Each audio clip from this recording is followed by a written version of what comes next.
Welcome to Labour Lens. I am Sharon Ijason. Workers from more than 66 countries took out time to celebrate May Day. In Nigeria, despite the several challenges the average Nigerian worker is faced with, they were seen with different attires, marching on towards ensuring their voice are heard from different quarters. We will be right back.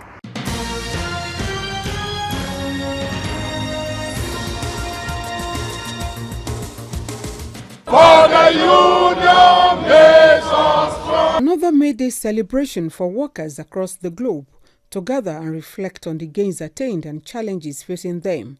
For Nigerian workers, this year's celebration is unique in two ways. First is that it coincides with the centenary of the International Labour Organization, of which Nigeria is a member. And second, the workers are fulfilled that between the last May Day and now, they have achieved a new minimum wage. There is no better May Day gift to Nigerian workers than the 30,000 national minimum wage. We commend the National Assembly and President Muhammadu Buhari for ascending to our demand for an increased national minimum wage. We therefore want to say that having signed the bill, we are aware that any law that is signed, it takes effect from the day the President assented to the bill. And therefore, we are hopeful that our minimum wage will take effect from the 18th of March 2019. Organized labor in Nigeria views a huge severance package and pension to political office holders as a form of corruption.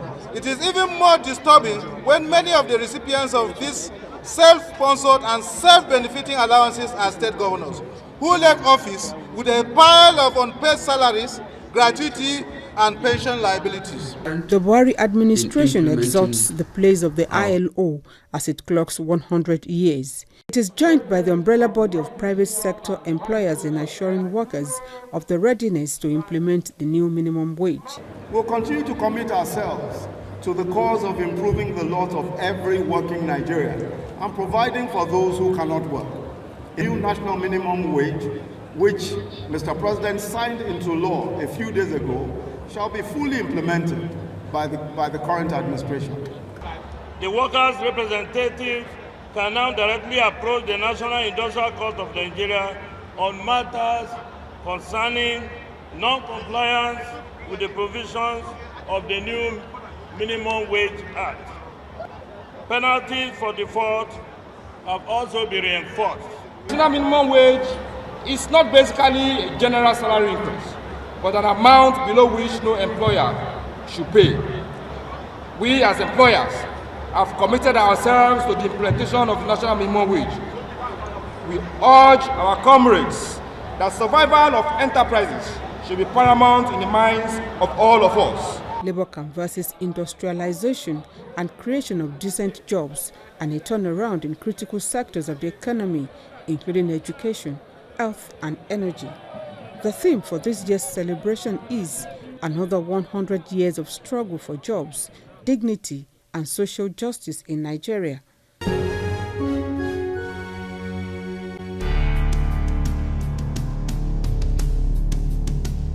In the late 19th century, the working class was in constant struggle to gain the 8-hour workday. Working conditions were severe and it was quite common to work 10 to 16 hours a day in unsafe conditions. But in the 1880s, organized labor was able to garner enough strength to declare the 8-hour workday. This proclamation was without consent of employers, yet demanded by many of the working class. Workers continue to fight for their rights and dignities, and many veteran labor leaders believe there is still a lot more to fight for. This is why May Day is celebrated in 66 countries globally to create more awareness about the plight of workers across the world. Working people around the world have always had to struggle to win decent wages, in addition to safe and conducive work environment. Thus, the need to have a day set aside to celebrate the past struggles, reflect on the current and call government attention and organize private sector to action. I met with Tope Olaifa, a factory worker based in Lagos. He says he can't wait to start enjoying the new minimum wage. It will also help me as a person to meet some demand. The demand I mean is that to pay my house rent, to buy some foodstuffs, and to even pay my school fees. to even move, to even do some certain things that I have not been able to do when I was collecting that 18,000 minimum wages. Also, Titus Emeka, who has been working as a contract staff for almost a decade. What I expect from the federal government and the labor, if they can put their heads together and agree on something, that all these casual workers, they should cancel it, everybody should become a full staff. We work and collect good salaries, not basing people on a casual work. During the May Day celebration, which took place across the 36 states, workers held the regular rally while their leaders made demands from the relevant authorities. Some of the demands are the review of the privatization of the electricity sector, that labor leaders should ensure compliance with the new national minimum wage, ensure local government reform, prompt payment of pension, abrupt stop to casualization and outsourcing of staff, immediate inauguration of the NSITF board. Things have gone so bad that with good infrastructure development, it can cushion the effect of this shortage in the minimum wage, because our expectation was beyond 30,000 naira. Oppressing workers, victimizing workers is still order of the day. So today we are using this day to also celebrate and also show solidarity to all of them. This period, therefore, affords us the opportunity to remember our struggles against the forces of oppression and emasculation. It gives us room to remember our comrades and heroes who have sacrificed their lives to get us to where we are today. The purpose of an essence of government is to see that the citizens are protected, infrastructures are also created, jobs are also created. Not just creating the job, but protecting the jobs. As it stands today, our constitution in terms of the Labour Act is obsolete, and it does not give that robust room that is needed to protect workers from being an endangered species as the case is today. Other issues like inability of the federal and state government to meet their pension obligations to pensioners, failure to arrest infrastructure decay like water, electricity, health, education and housing, as well as denial of trade union rights, form part of the discussions. In most cases we have liability, and those liabilities arose because there have not been payment scheduled where certain amount of money will be set aside to actually liquidate the liability of pension and gratuity. This has been an issue, but some states have progressively tried to address that, and in the private sector I think that issue is also being addressed. But principally I think where we have majority of this problem is some states where priority have not been given to the issue of pension. The law specifies that all these labor supplying firm for outsourcing company should have a sort of CBA, collective bargaining with government. But most of the contract staff doesn't even know what is in the agreement, and they don't have a representative that can interpret their rights for them. So it encouraged the employers of labor to use them. In the Nigerian circumstance, May Day and its significance were recognized by the labor movement in the pursuit of trade union and workers' rights long before independence. Founding fathers like late Michael Imodu, Gogochu Nzeribe, Oke Achamba, Ibrahim Nok, Ahmed Jalingo, Abubakar Abutu, Ramos Ishola constitute some of the first 11 of the labor movement. The organized private sector and the Ministry of Labor believe that the implementation of the new wage will lead to more spending power for workers. One of the factors of motivation is the capacity, the boost of the purchasing power of workers. So if they are motivated because their living standard is improved or enhanced through the increase in their wages, especially the national minimum wage, which is the relevant one at this point, we believe is supposed to motivate them to give their best. For Tokwe Olaifa and Titus Emeka, they are happy that the president has signed the minimum wage bill to law, but the issue of inflation, naira depreciation, and the skyrocketing prices of goods and services means that their take-home may not be a living wage.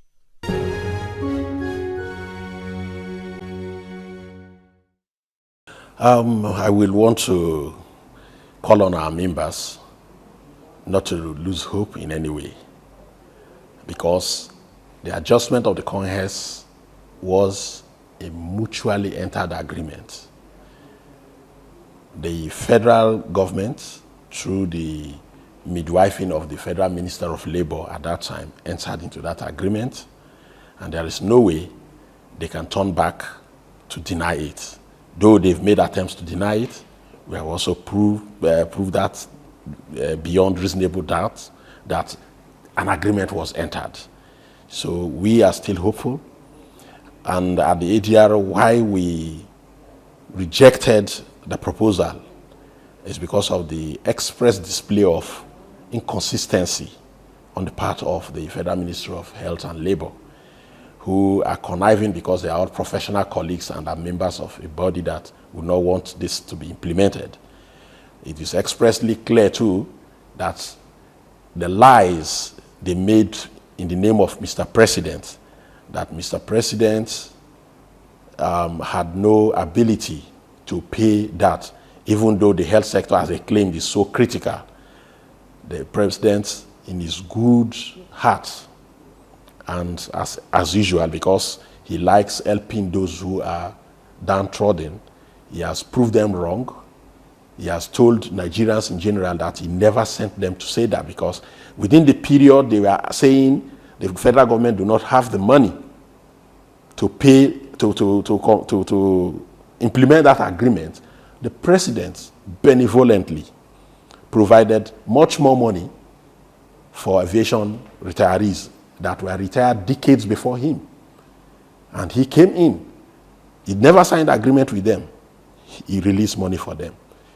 Again, he proved them wrong again, that he provided much more money again, another huge sum of money for the education sector. So it is very clear that the two ministers, who are all members of the same profession, felt by implementing that for us is unacceptable to them. This year May Day celebration is very unique because it also serves as the centenary celebration of the International Labour Organization, which is also good for Nigerian workers. And my message for workers is that we need to also appreciate God. But in every situation we find ourselves, we must also thank God for life.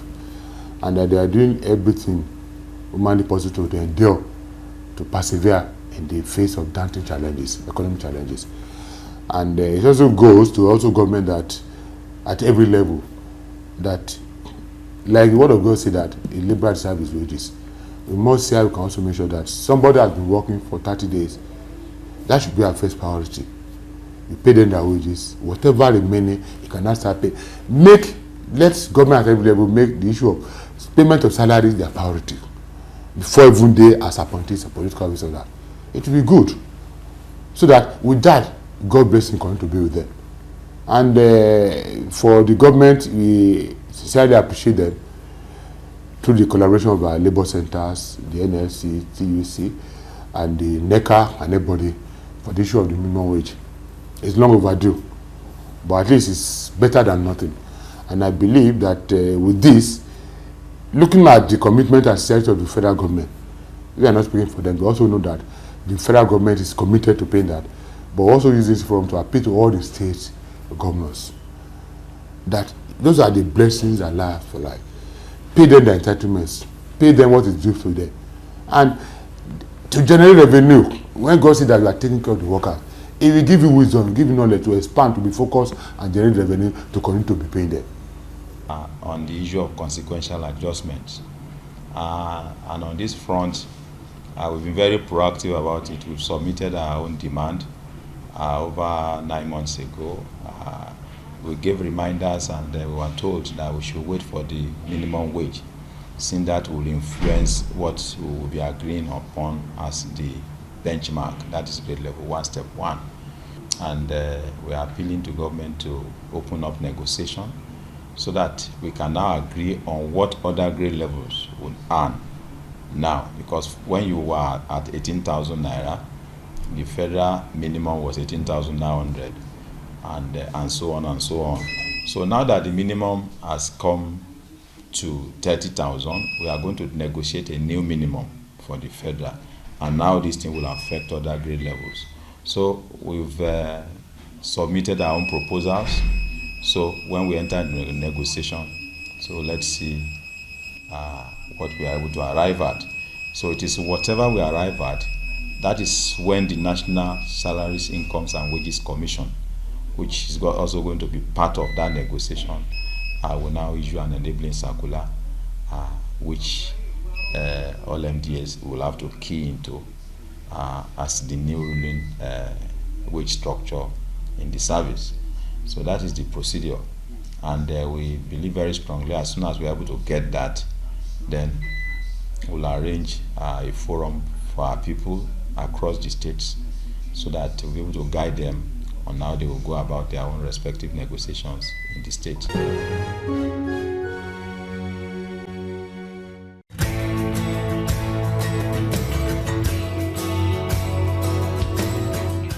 On the Profile Interview segment this week, I spoke with the Executive Secretary, Organization of Trade Unions of West Africa, Comrade John Ode. He gave us insight of what the International Labour Organization are doing globally to ensure that every worker's right across the globe is protected. Take a listen. It's good to have you on the program. Thank you. Workers across the globe celebrated the International Workers' Day celebration, popularly known as the May Day. How would you rate the performance of labor leaders across the globe? Would you say they're meeting up with the yearnings of the average worker in the global space? Well, given what happened in France, for example, and a number of those areas where May Day is seen as an opportunity, as an occasion to not just remind the world about where workers are coming from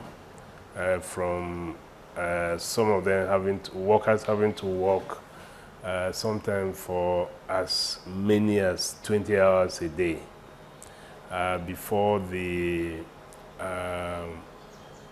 eventual legislation worldwide of an 8-hour work.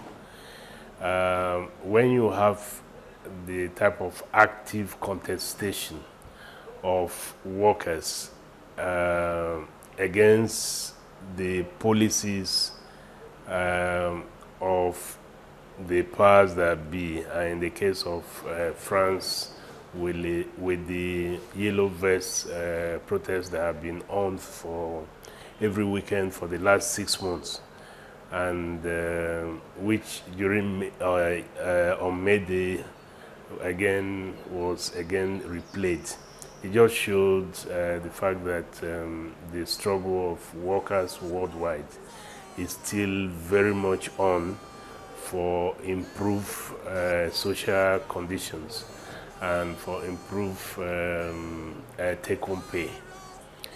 If we come back to the African continent and to our country, for example, you see that since 1981, when May Day was officially declared as a public holiday, we do a carnival-like celebration, and it's had, since that period, been a day where a basket of demands of workers are placed in front of both government, whether at the state level, where our state councils do May Day celebration, or at the national level. These have been occasions that are now traditionally used to articulate issues, concerns of the working people that we want the powers that be in government and private employers to address. So May Day this year, as you saw in the Eagle Square, was largely a celebration. that after a protracted negotiation, that there is a new national minimum wage, and workers were largely very happy that this is going to take effect, and hopefully this will improve their working condition and their living condition. What are your expectations from the tripartite circle that we are aware of in terms of ensuring that workers' rights are protected, especially in the West African countries where you have affiliates?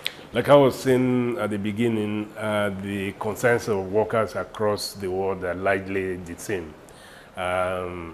How their conditions will improve vis-a-vis their condition in the workplace, condition of their health, the education of their children, and so on and so forth.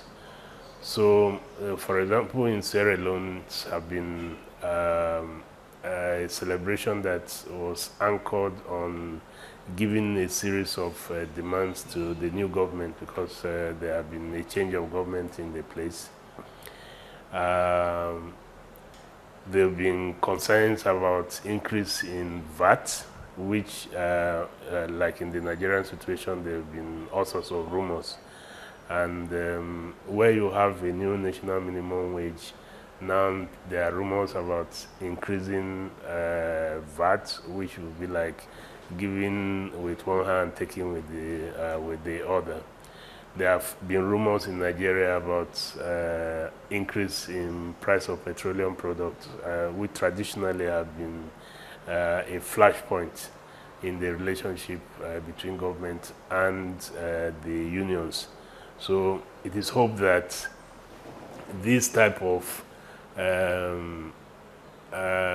taking one step forward and two steps backwards will not happen.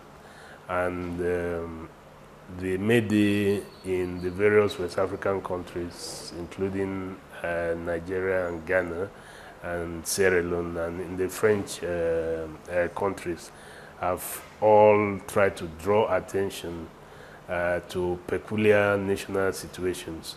How would you rate the impact of the May Day celebration to an average African worker? I think those who come out to actively participate, there's a correlation of the type of mobilization that is done and motivation that come out of having to listen to the collective demands put forward by the leadership of workers. And of course, the traditional march past help to accentuate, as it were, the passion and the motivation of the workers to continue to struggle for improvement in the living condition as it was in the past. Because when we make references to the historical things that had happened that gave rise to May Day, like in the Nigerian situation, this year, by November 19th, we'll be marking the 70th anniversary of the Iva Valley Massacre, where coal miners during the colonial era were killed for demanding for better working conditions. And if you follow the history of our struggle for independence, that was one of the main reasons that galvanized the nationalist consciousness. So the references to this, the references to the 1945 general strike, are all to remind the current generation of labor leaders, current generation of workers, that to be able to get the type of concessions and improvement in the living and working condition, you need to constantly remind the employers, constantly remind the government that unless certain basic improvements are carried out, you are not prepared to continue to labor on as if you are slaves. The International Labour Organization will be celebrating its 100 years anniversary. How would you say that the International Labour Center has been able to harness the relationship between the government, employers of labor, and the organized labor? Would you say that they've done a great job in ensuring that the workers' rights are protected at all levels, especially as it has to do with the issue of casualization of workers, issue of safety in the workplace, and more? Yeah, I think it has been largely successful in doing this, in the sense that every year in June, workers, employers, and government representatives from the 187 member nations that make up the International Labour Organization congregate at the International Labour Congress in Geneva, where they discuss topical and current issues around the world of work, and the constant dialogue, dubbed social dialogue, that produces levels of understanding, give and take between these tripartite partners, have helped in a lot of ways to improve conditions of work and to regulate the condition of work in many ways. The ILO has, within the period of its existence, also contributed substantially to the discussion about decent work agenda, meaning that there are certain basic fundamental principles that need to be taken into consideration when we consider the environment in which workers work, so that it's not harmful environment that will allow them to reproduce in a way that is also sustainable. And that's all we can take on today's edition of the program. Join us next week for a fresh edition of the show. I am Sharon Ijason. Thanks for watching, and remember, labor creates wealth.